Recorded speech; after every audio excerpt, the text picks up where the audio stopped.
দেখেন গর্বে তাহার নূর, সেই নূরেরই নাম রাখিলেন মোহাম্মদ রাসূল নবীজি।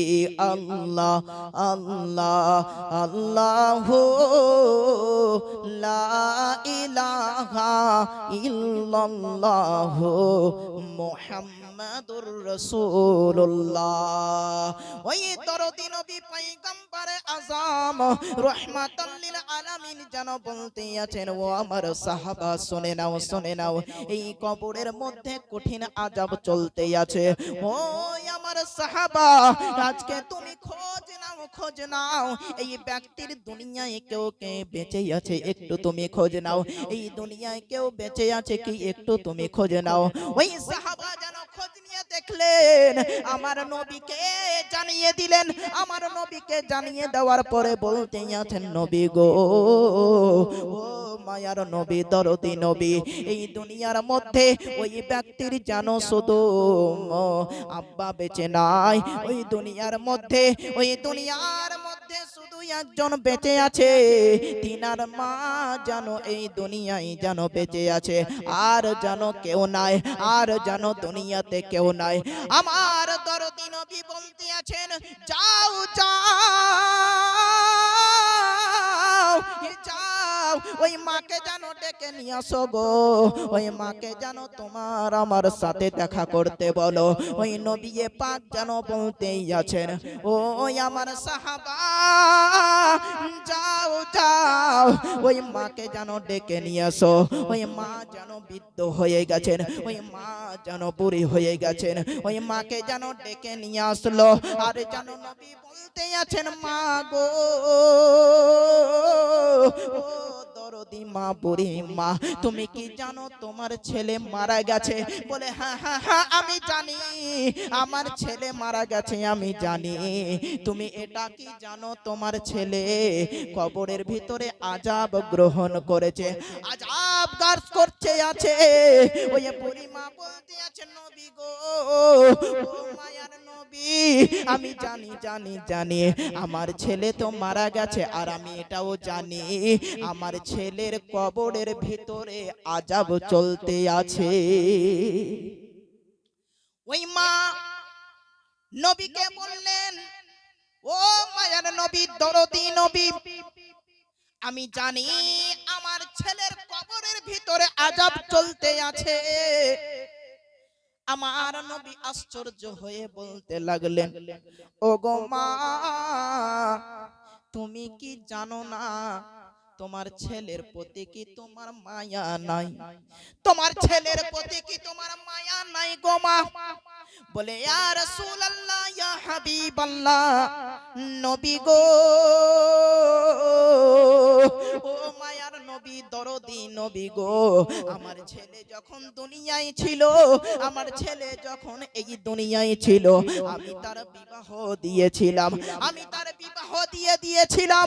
তিনার স্ত্রীর সঙ্গে একদিন কি যেন কথা কাটাকাটি হয়, আমি বারণ করেছিলাম গো নবী, আমি যেন বারণ করেছিলাম, কিন্তু বারণ তো শোনেনি, অথচ আমাকে একটা লাঠি নিয়ে ওই ছেলে আমাকে এত মার মেরেছিল, শুধু ইয়া রাসূলুল্লাহ শোনেন গো, ওই ছেলে আমাকে এত পিটা ছিল, আমার পিঠখানিকে রক্ত বের করেছিল। শুধু তাই নয়, ওই ছেলে আমার পাটাকে ভেঙে দিয়েছিল গো নবী।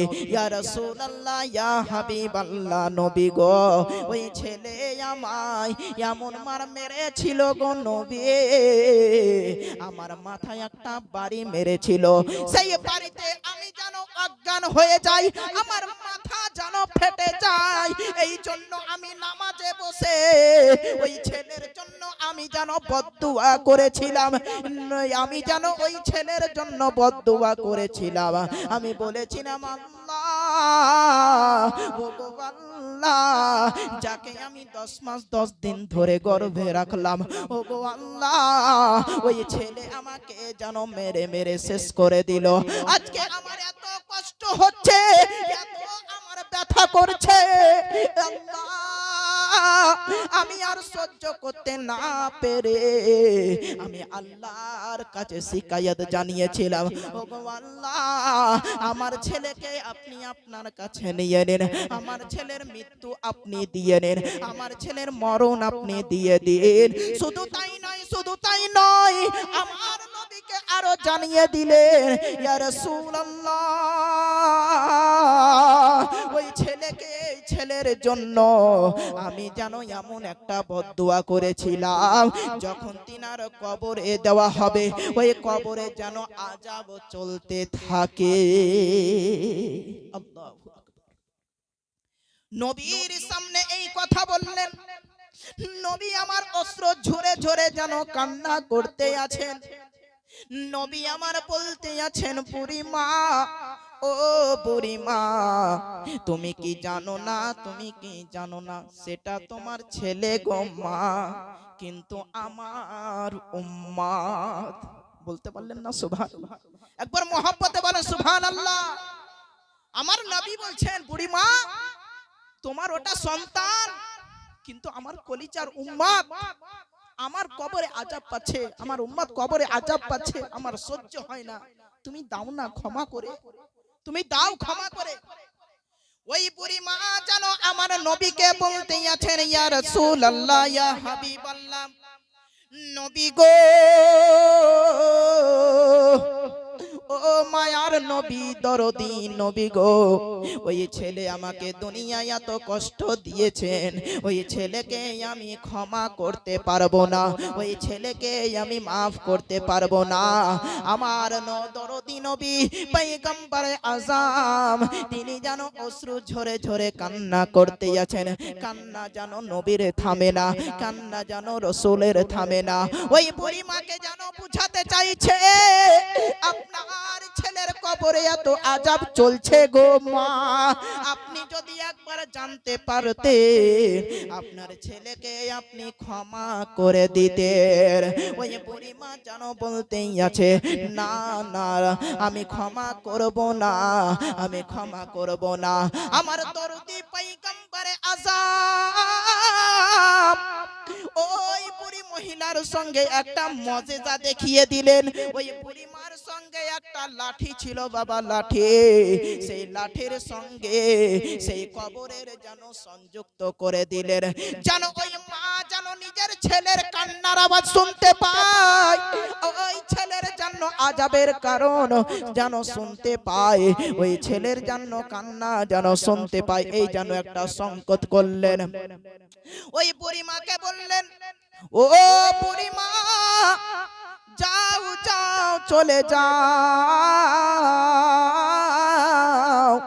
যাও যাও, চলে যাও, আজকে তুমি চলে যাও গো মা। আমার দরদি নবী পয়গম্বরে আযম রাহমাতাল লিল আলামিনের কাছ থেকে যেই মা যেন চলতে আছেন, এক পা দু পা যখন তিন কদম ফেলেছে বাবা, তিন কদম যখন ফেলেছে, ওই বুড়িমার লাঠি থেকে আওয়াজ আসতে আছে, মা গো, ও গো মা, আমি আর কবরের আযাব সহ্য করতে পারছি না গো মা, আপনি আমায় দেন না ক্ষমা করে। আমি জানি আপনার সঙ্গে আমি খারাপ ব্যবহার করেছি, আপনার সঙ্গে আমি দুর্ব্যবহার করেছি গো মা, আপনি আমায় দেন না, আমাকে ক্ষমা করে, আপনি আমায় দেন, আমাকে ক্ষমা করে। আর আমার কবরের আযাব আর সহ্য হয় না গো মা, আর কবরের আযাব আমার আর সহ্য হয় না ও গো মা, আমি আর সহ্য করতে পারি না গো মা, আমি আর থাকতে পারি না গো মা। জাহান্নামের আগুন আমাকে এমন ভাবে গ্রাস করেছে গো মা, যেই জাহান্নামের আগুন আমি সহ্য করতে পারি না, যেই জাহান্নামের আগুন আমি সহ্য করতে পারি না ও গো মা, আমাকে দেন না, আমাকে ক্ষমা করে দেন। যেমন ছেলের আওয়াজ যেন ওই বুড়িমার লাঠি থেকে পাওয়া যায়, ওই বুড়িমা যেন দাঁড় হয়ে যায়, আমার নবীকে ডেকে বলতে আছেন, নবী গো, ও গো মায়ার নবী গো, ও গো দরদি নবী, ও গো রাহমাতাল লিল নবী, ও গো নবী গো,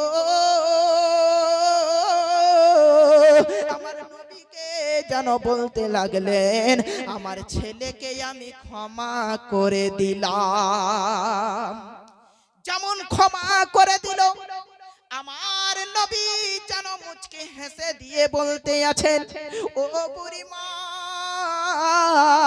আজকে আপনি এই লাঠির ভিতরে যেমন আওয়াজ শুনতে পান, এর থেকে 70 গুণ আমি বেশি যেন আপনার ছেলের আযাব শুনতে আমি পেয়েছি।